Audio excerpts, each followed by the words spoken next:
देखिए, ये घटना साबित कर दिया और उन लोगों पर करारा तमाचा है जो कहते हैं कि नरेंद्र मोदी जुमलेबाज हैं, नरेंद्र मोदी खाली आश्वासन देते हैं। ये साबित हो गया कि नरेंद्र मोदी जी ने कहा था कि हम कुछ ऐसी कार्रवाई करेंगे जिससे वो अपना समझ में आ जाएगा कि क्या उसको कार्रवाई करनी चाहिए, और कार्रवाई हुई। इसके लिए हम भारतीय सेना को, नरेंद्र मोदी जी को बहुत बहुत धन्यवाद देते हैं, आभार व्यक्त करते हैं।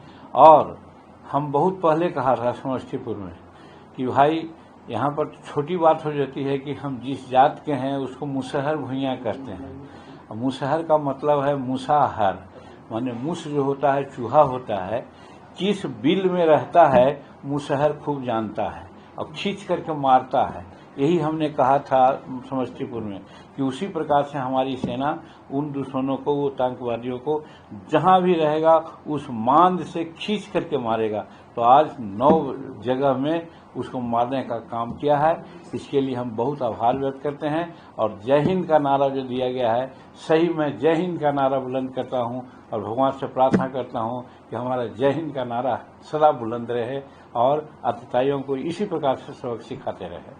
सर, बिहार से प्रधानमंत्री ने बिहार की धरती से कहा था कि हम पहचान करेंगे, पीछा करेंगे और उनको सबक भी सिखाएंगे। इस बार तीनों सेनाओं ने जो है कमान संभाली। पिछली बार सिर्फ एयर स्ट्राइक हुआ था, उससे पहले आर्मी ने सर्जिकल स्ट्राइक किया था, लेकिन इस बार नेवी भी इन्वॉल्व हुई और बिल्कुल अलग तरीके से ऑपरेशन किया गया है। आपको लगता है पाकिस्तान को माकूल जवाब मिल गया? अब अभी बहुत बाकी है। तो हम समझते हैं कि भारतीय जनता को एक संतुष्टि करने का एक वजह मिल गया है, ये सोचने का भी कि जो नरेंद्र मोदी जी कहते हैं वो करेंगे। लेकिन मैं समझता हूँ कि आज हम लोग पाकिस्तान को पूरा जवाब नहीं दिया है। हम तो सिर्फ आतंकवादियों के जो गढ़ है, नेट है, उस पर हमला किया है।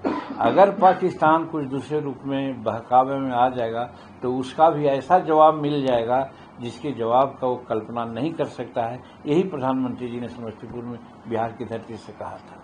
इस पहले एयर स्ट्राइक पर सवाल कांग्रेस के लोगों ने खड़ा किया था, इस पर भी सवाल खड़े कर रहे हैं कि हाफिज शहीद और ये लोग मारे सेना को। फिर देखिए, कांग्रेस वाले लोग सदा पाकिस्तान परस्ती कार्रवाई करके बात बोलते हैं। उन लोगों को समझ में नहीं आता है कि क्या बोलना चाहिए। अनुभवहीनता के कारण इस प्रकार की बात यहाँ बोलते हैं, विदेशों में जाकर के बोलते हैं। आज वही भाषा वो लोग बोल रहे हैं जो पाकिस्तान बोलता है। तो कहने का मतलब उनकी बातों को हमारे प्रधानमंत्री, हम लोग कोई तवज्जो नहीं देते हैं। हम लोग काम करना जानते हैं, भारत की प्रतिष्ठा को बचाना चाहते हैं, अक्षुण्ण रखना चाहते हैं, और जो जवाब देगा उसका मुंह तोड़ जवाब हम लोग देने को तैयार हैं और उसका प्रारंभ हो चुका है।